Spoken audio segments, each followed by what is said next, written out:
আসসালামু আলাইকুম। আজকে আমরা যে টপিকসটা নিয়ে আলোচনা করব সেটা হচ্ছে ফাইনাইট ভার্ব এবং নন ফাইনাইট ভার্ব। পূর্বের ভিডিওতে আমরা যখন আলোচনা করেছিলাম ট্রানজিটিভ ভার্ব, ইনট্রানজিটিভ ভার্ব এবং লিঙ্কিং ভার্ব, ঠিক সেটার ধারাবাহিকতায় আমরা আজকে শিখব কোনটা ফাইনাইট ভার্ব এবং কোনটা non finite verb.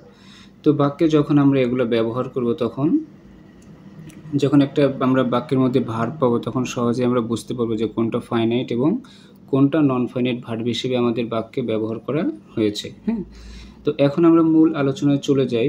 Finite verb কি? ফাইনাইট ভার্ব বাংলায় আমরা যেটাকে সমাপিকা ক্রিয়া বলি এবং নন ফাইনাইট ভার্ব যেটা হচ্ছে আমরা বাংলায় অসমাপিকা ক্রিয়া বলি। হ্যাঁ, এখন বাক্যের মধ্যে যখন একটা ভার্ব দেখব তখন আমরা কি করে বুঝবো যে এটা ফাইনাইট ভার্ব নাকি নন ফাইনাইট ভার্ব? হ্যাঁ, সহজ কথা যেটা, আমাদের যদি প্রথমে সামনে আমরা একটা ইংরেজি বাক্য পাই, বাক্যটা পাওয়ার পর ওই বাক্যের ভার্বটা দেখে যদি আমরা টেন্সটা বলে দিতে পারি যে এটা প্রেজেন্ট ইনডিফিনাইট আছে বা প্রেজেন্ট কন্টিনিউয়াস বা প্রেজেন্ট পারফেক্ট অথবা ফিউচার ইনডিফিনাইট বা হচ্ছে যে পাস্ট পারফেক্ট কন্টিনিউয়াস টেন্স, যদি আমরা ভার্ব দেখে ওরকম টেন্সের নামটা বলে দিতে পারি তাহলে ওই ভার্বটাকে কি বলা হবে?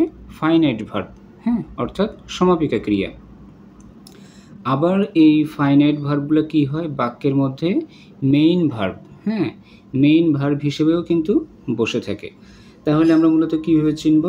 যেমন এখানে ভার্বের প্রেজেন্ট ফর্ম, তারপরে ভার্বের পাস্ট ফর্ম, আবার হচ্ছে মডাল ভার্ব প্লাস V1, আবার হচ্ছে যে am, is, are, was, were, এরপরে যদি ভার্বের সাথে আইএনজি যুক্ত থাকে, হ্যাঁ, তাহলে সেই অংশগুলোকে আমরা কি বলবো? ফাইনাইট ভার্ব বলবো। ঠিক আছে, তো এইখানে আমরা দুইটা উদাহরণ দেখতে পারি, উদাহরণ দুইটা দেখলে আরও ক্লিয়ার হয়ে যাবে। তো উদাহরণ তিনটা কি আছে? যেমন I go to school regularly, হ্যাঁ, আমি নিয়মিত স্কুলে যাই। এখন এই বাক্যের মধ্যে আমাদের ভার্ব আছে কোনটা? গো আছে, তাই না? গো দেখে যদি আমরা এখন বলে দিতে পারি এই বাক্যটা কোন টেন্সে আছে, তাহলে আমাদের এই ভার্বটা কি হয়ে যাবে? Finite verb. আর এই ভার্বটা দেখে যদি আমরা চিনতে না পারি যে এটা কোন টেন্সে আছে, প্রেজেন্ট ইনডিফিনাইট নাকি পাস্ট ইনডিফিনাইট নাকি পারফেক্টে আছে, তাহলে কিন্তু সেটা কি হয়ে যাবে?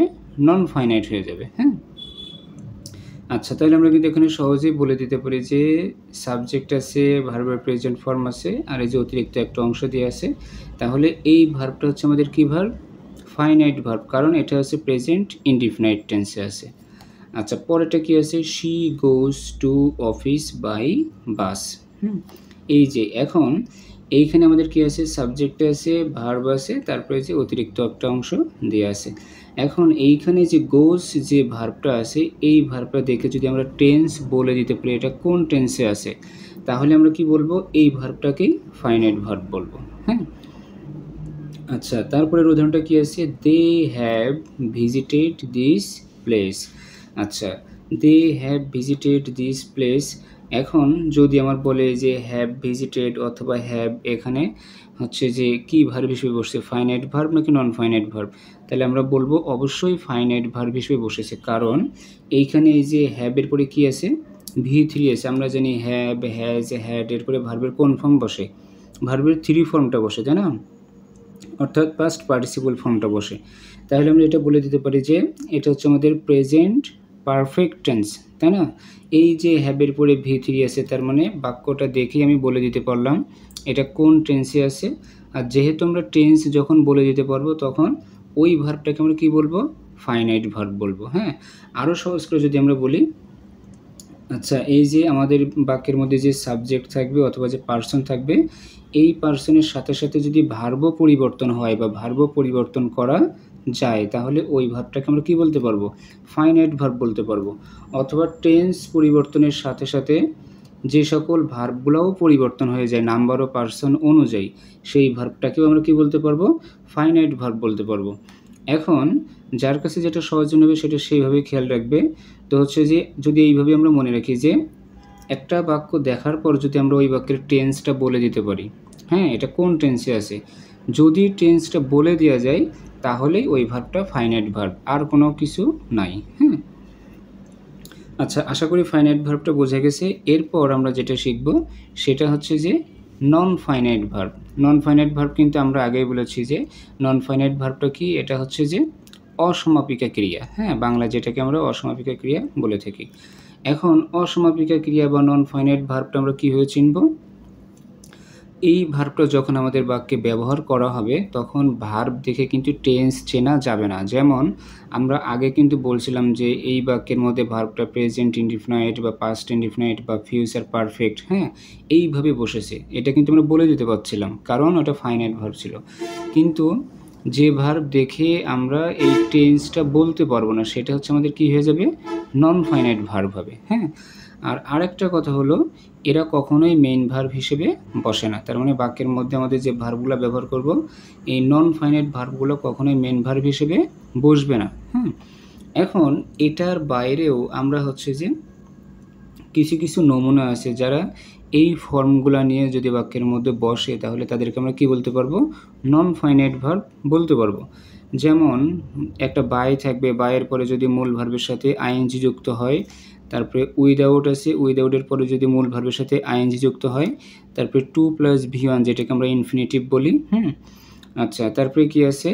Having plus V3, having plus V3, তারপরে কোনো ভার্বের পাস্ট পার্টিসিপল ফর্ম, হ্যাঁ, কোনো ভার্বের পাস্ট পার্টিসিপল ফর্ম যদি সরাসরি দেওয়া থাকে তাহলে সেটাকে আমরা কি বলবো? নন ফাইনাইট ভার্ব বলবো। আবার একটা আছে প্রেজেন্ট পার্টিসিপল, তারপরে কি আছে? পাস্ট পার্টিসিপল, তারপরে কি আছে? জিরান্ড, হ্যাঁ। তার মানে বাক্যের মধ্যে যখন আমরা একটা জিরান্ড পাবো অথবা পাস্ট পার্টিসিপল পাবো অথবা প্রেজেন্ট পার্টিসিপল পাবো, তারপরে হচ্ছে যে কী আছে? Having plus V3, 2 + V1, without plus verb plus ING, তারপরে by plus verb plus ING, এই অপশনগুলো আমরা যেখানেই পাবো সেই ভার্বটা আমাদের কি হয়ে যাবে? নন ফাইনাইট ভার্ব হয়ে যাবে, হ্যাঁ। আচ্ছা, এইখানে আমরা হচ্ছে যে এখন যদি দুইটা উদাহরণ দেখি তাহলে বিষয়টা কিন্তু আরও সহজ হয়ে যাবে, হ্যাঁ। আচ্ছা, সেটা কি হইতে পারে? এখন এই যে এখানে আমরা যদি এখন বলি প্রেজেন্ট পার্টিসিপল, প্রেজেন্ট পার্টিসিপলটা মূলত কেমন হয়? যে হচ্ছে যে আমাদের যদি কোনো একটা মূল ভার্ব থাকে, যেমন ডু, এই ডুর সাথে যখন হচ্ছে যে আইএনজি যুক্ত হয়ে যাবে তখন সেটাকে আমরা কি বলবো? প্রেজেন্ট পার্টিসিপল বলবো অথবা জিরান্ড বলবো, হ্যাঁ। আবার যদি কখনো হচ্ছে যে পাস্ট পার্টিসিপলের কথা আসে, পাস্ট পার্টিসিপলটা কী হবে? যেমন আমরা যদি এখন ডান লিখি, DONE, ডান, অথবা লিখি গান, হ্যাঁ। কোনো ভার্বের সরাসরি V3 ফর্মটা হচ্ছে পাস্ট পার্টিসিপল, আর কোনো ভার্বের প্রেজেন্ট ফর্মের সাথে আইএনজি যুক্ত করাটা হচ্ছে আমাদের কি? প্রেজেন্ট পার্টিসিপল, ঠিক আছে। আচ্ছা, এখন উদাহরণগুলো যদি আমরা খেয়াল করি, যে হচ্ছে যে Sumana loves to play chess, হ্যাঁ, Sumana loves to play chess. এখন পরীক্ষায় যদি আমার টু প্লে এইটার নিচে যদি আন্ডারলাইন করা থাকে তাহলে আমরা এই ভার্বটাকে কি বলবো? হ্যাঁ, এই ভার্বটাকে তখন আমরা কি বলবো? আমরা জানি যে 2 + V1 যেখানেই থাকবে সেটা আমাদের কি হয়ে যাবে?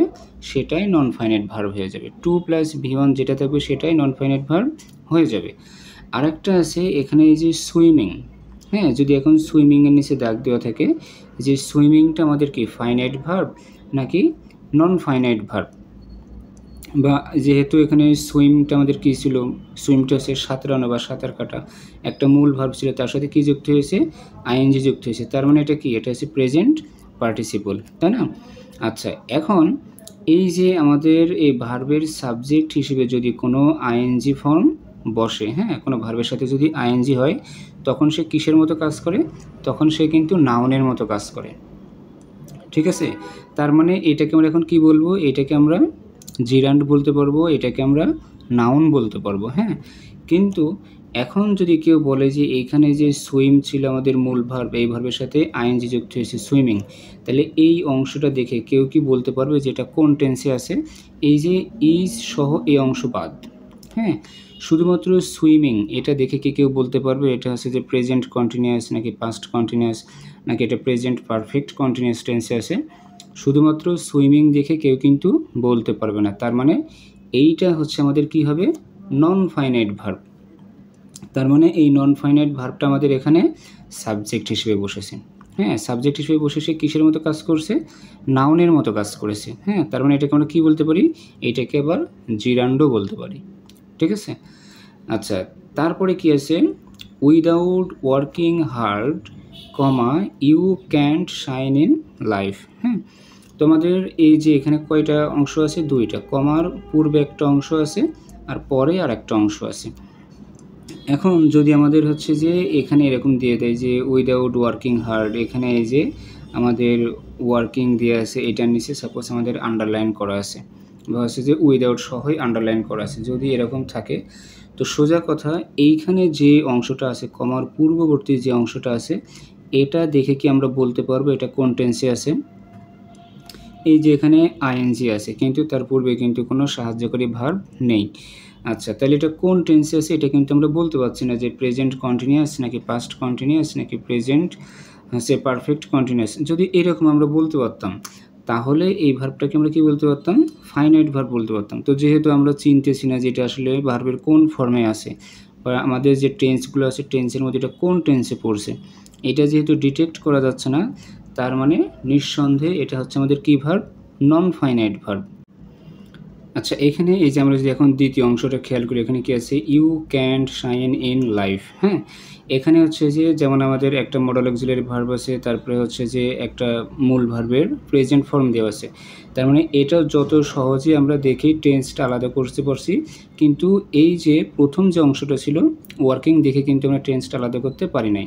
তো যেটা দিকে টেন্স আলাদা করা যাবে না বা টেন্স চেনা যাবে না সেটা হচ্ছে আমাদের নন ফাইনাইট ভার্ব, আর যেটা দিকে চেনা যাবে সেটা হচ্ছে ফাইনাইট ভার্ব। আর একটা বিষয় আমরা মাথায় রাখবো, সেটা হচ্ছে যে যখন আমাদের দুইটা ক্লজ থাকবে, হ্যাঁ, দুইটা ক্লজের বেশিরভাগ ক্ষেত্রেই একটা অংশ দেখা যায় যে ফাইনাইট ভার্ব থাকে এবং অপর অংশ থাকে নন ফাইনাইট ভার্ব। তো এটাই ছিল মূলত আমাদের ফাইনাইট এবং নন ফাইনাইট ভার্বের আলোচনা।